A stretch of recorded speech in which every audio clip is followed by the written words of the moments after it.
Look, on one hand, I'm happy to see more Filipino representation in Hollywood. On the other hand, it'd have to be this.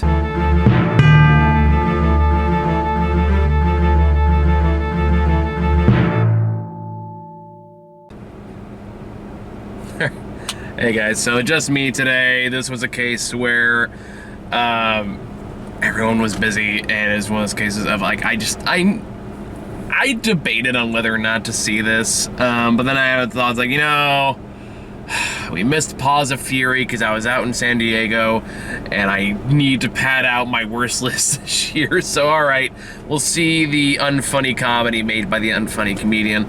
So that's what leads us to Easter Sunday, which it's bad. It's really bad.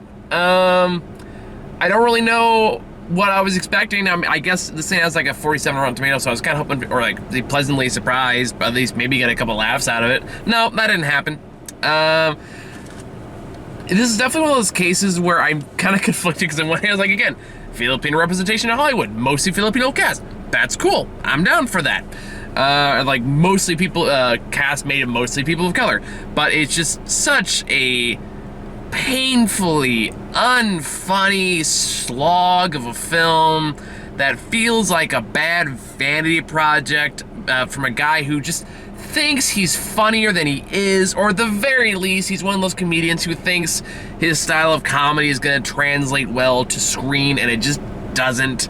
I have never seen this guy stand up, so I don't really know, I don't know if he's Joe Coy is what his name is. I've never seen Joe Coy stand up, so I don't really know, if it would appeal to me just based on the snippets they showed. I'm just guessing probably not.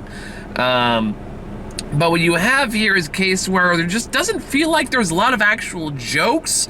Most of the humor just kind of comes from loud noises and constant bickering, which just doesn't really make a funny movie.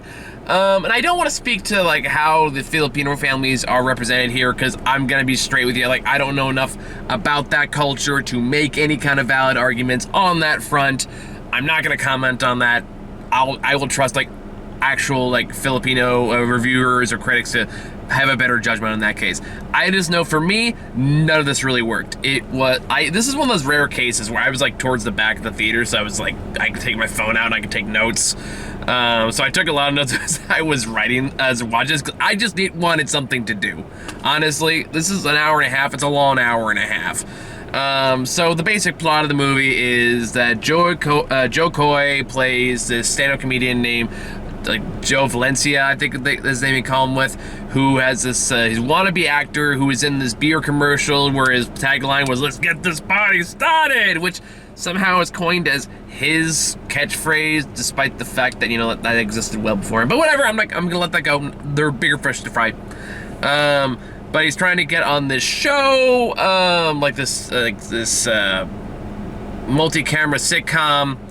I think I forget what it's called, but it doesn't really matter. And he's auditioning to play one of the supporting roles, and but they want him to do a thick stereotypical Filipino accent.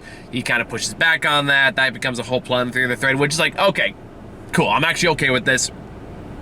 If movies more about that, I probably find it more interesting. But then we have to pivot because he's supposed to drive over from LA to Daly City to spend time with his family for Easter dinner, which is partially where I am the first issue. There are a lot of notes I will fully acknowledge right out of the gate are nitpicky as fuck, and they don't actually matter in the grand scheme of things. They just personally annoyed me, because the whole thing is he takes his son with him, who is just named Joe Jr., which really great original name. And down with them, and they decide to drive from LA to Daly City to spend the day there. And again, this is one of those things that I know for a fact is only gonna bother me, but I have made that drive, all right? And they say it's oh yeah, it's 5.5 hours. You make that in 4.5 hours. That's one of the jokes that goes nowhere. But the thing is about that is they leave in broad daylight, and they have to drive all the way to Daly City. And by the way, just going to LA to where I live takes about 5 hours. To go there from Daly City, that's an hour away from where I live. So you have to bare minimum, it does seem like 6-7 hours to actually get there. And on top of that, leave in broad daylight and get there in broad daylight and still get there in time for breakfast. Sorry, no, that bothers me on just a personal level. You are not making that drive in time for dinner. You are lucky if you get there before noon if you leave at 5, all right? But anyway, that, again, nitpicky thing only bothers me, not the point. But anyway, so yeah, they get there and the family is all bickering with each other and everyone's kind of in each other's faces about this and that. There's a lot of guilt tripping and shaming and stuff going on. There's a lot of bad parenting apologia in here. Which, like, that is a legitimate issue I do want to talk about, though, because that is something that legitimately bothered me, because it happened in multiple points of the movie. There's quite a few times when, the junior is, complaining about something that's kind of, like, Joe is kind of an absentee father. He's always busy. He's trying to raise an actor and comedian, so he hasn't really much time to spend with his child. And the son obviously has issues with that because he wants to spend more time with his dad. The son, by the way, is like high school. He's a teenager, and the Joe kind of defaults and like to this stance that I fucking hate. Like as a parenting excuse, which is, oh, you guys are so lucky today, you fucking millennials, or I don't know, I'm not paraphrasing here, but that's basically saying like, oh, you current generation don't know how lucky you have it. Back when I was a kid, my mom made me ride a bike until I broke both my wrists, and then she kept telling me get back on the bike and get back on the bike. And this is framed at the beginning of the movie as kind of an act of abuse from his mom, although it's never explicitly stated that way. But then they go back and they defend it later. When they call her a bad mom for letting her, for pushing this on him when he was a kid. But then he goes like, yeah, but that made me tougher and strong. I'm so strong because of you. It's like, again, this goes into like, okay, because I got some flack for this for saying the same thing about King Phillips. Like maybe it's a cultural thing. I still don't think it's okay. By the way, if there's a loud noise, I apologize. It's still end of summer. It's fucking hot. So I'll try to turn the air conditioning down and I hope the sound of the car engine's not too loud either. But anyway, so there's a lot of that, and then there's even a point when the dad gets caught up, Joe gets caught up in this whole thing with his cousin Eugene, because he has a hype train, which is supposed to be a hype truck. That's what it's called, which is supposed to be a taco truck. But it's like, nah, man, we're gonna make it a hype truck and gonna sell this kind of useless crap in there. And that's the whole thing. It's dumb. It's not funny. But in order to do this, he basically stole $40,000 from the stereotypical gangster villain, because for some reason this movie needed a villain. Again, don't know why. It doesn't really go anywhere interesting. So yeah. He basically gets drawn in to try to get this money for Eugene to pay off that, which involves him doing a lot of weird, silly shenanigans that aren't funny and again kind of go nowhere, and mostly just kind of exist to stroke Joe's ego, honestly. Like, I know Joe Coy has got a record saying like he wanted to represent his family and like Filipino culture. It was like, cool, I'm all for that. The problem is this movie feels a little too keen to kind of stroke him off a little bit. Like, this does feel like an ego trip. Like, there's a scene when he goes into a church, and for some reason the pastor says like, wouldn't you all like to know, wouldn't you like to hear Joe talk about church stuff or something like that? And then he just basically goes up and does a stand-up routine about Jesus, and everyone thinks it's hilarious, even though I don't know, it didn't really work for me. Again, but it was also based around Filipino culture, so that's a case where I'm willing to kind of be like, okay, maybe I just don't get the joke. Sure, whatever. But even then, that kind of feels like, I feel like somebody at some point just said like, hey, dude, you're in a church. You're not on a stand-up tour. Maybe don't do that. But nobody does. And in fact, the only time somebody does call Joe out for kind of being a shitty father and a liar and a constant kind of manipulator of people, honestly, is from his son. And I realized I lost track of where I was at. I'm sorry. So yeah. While he's trying to help Eugene get this money by selling a pair of stolen boxing gloves that belonged to a famous boxer, it's surprising how much this flood I remember, despite the fact that I kind of stopped paying attention halfway through. While this is happening, he's getting calls from his agent who's saying like, hey, maybe you can still make this show work. We're gonna have like the producers or the creators come like at my house tonight, so come on down, we'll get you the ticket, yada yada yada. So Joe is trying to rush everyone to all the family to dinner so he can make this flight, so he can fly down back to LA and meet with these people, which again kind of just ignores the son out of this equation. And while they're at the dinner table and they're all saying grace and all that stuff, he's getting texts from his agent who is saying like, hey, check in your flights, flight 7:30, yada yada yada. The son sees this while Joe is giving this big like speech about how family is so important, nothing matters more than family. Yeah, again, stereotypical stuff. Then Junior just kind of goes like, oh, that's fucking bullshit. I'm only slightly paraphrasing. Like, dude, you were such a liar. Like, you were gonna just ditch me and go to fly to LA. Which is true. He was right. And then immediately, like, but while this is happening, again, backing up slightly, Junior has also met this girl named Tala, who is also like same age, and they kind of start hitting off, and he invites her to this dinner, so she's also there.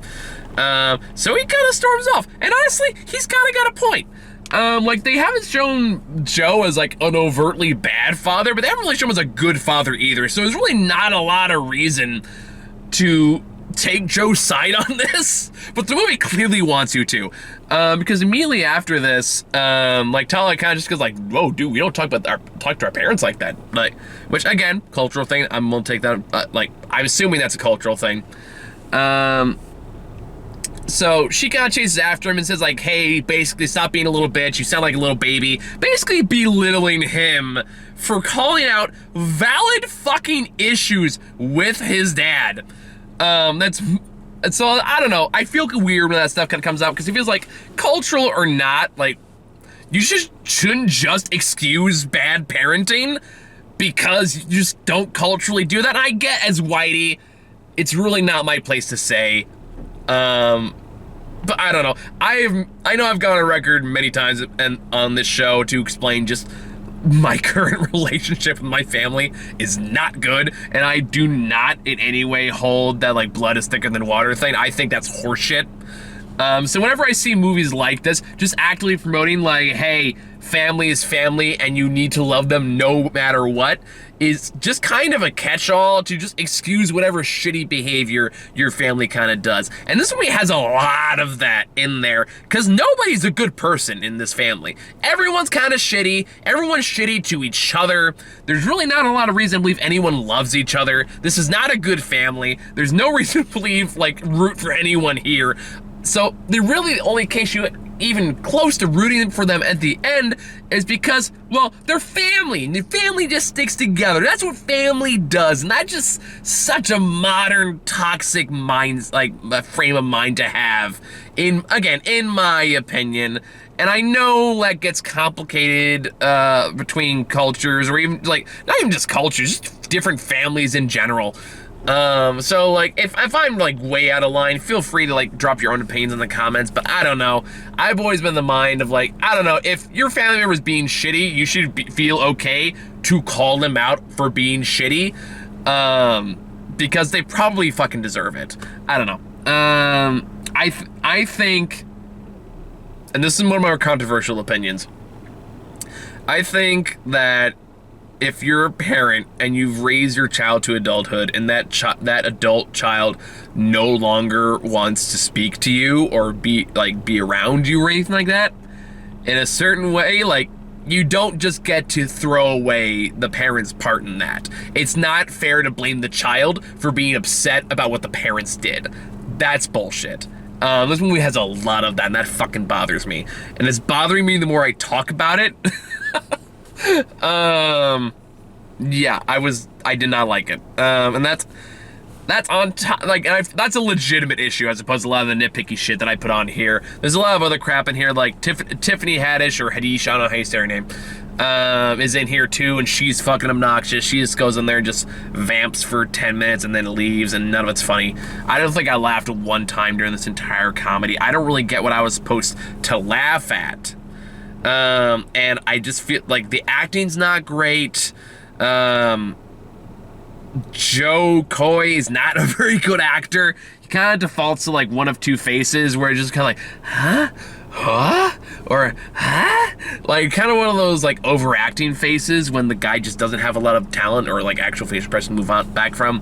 And the rest of what we're supposed to laugh at is just them bickering at each other or something like whenever the villain shows up, he's supposed to be funny even though he's just making, I don't know, it's just a lot of useless noise. That's really the best way to describe this movie. Phil, on top of excuses for family abuse, which I'm just not okay with on a personal level. So, yeah, I did not have a good time with this, and I really wanted to leave. It's bad. Yeah, it's bad. And on one hand, I kind of wish I had somebody suffer through this with me. On the other hand, I'm kind of glad I didn't make anyone else suffer through this because I always feel bad about that too. So it's just me talking about this shitty movie as if anyone cares. Because everyone probably cares more about Bullet Train than this movie. I don't know, maybe people really do give a shit about this movie, and this one's getting a lot of views, but I don't know. I know for my money, this will be on the worst list. This will definitely be on the worst list. Yeah, unless I really want to go through nitpicky crap, which I don't. I think we can kind of wrap it up here. So I still gotta see Bullet Train. I'm gonna try to catch it over the weekend. And then I think Bodies comes out today. So we'll probably check that out at some point next week. And I don't know what else is out, so we're gonna figure it out as we go. In the meantime, I hope you got something out of this. I'm just upset, so I'm gonna go home. Thank you guys for watching. See you later.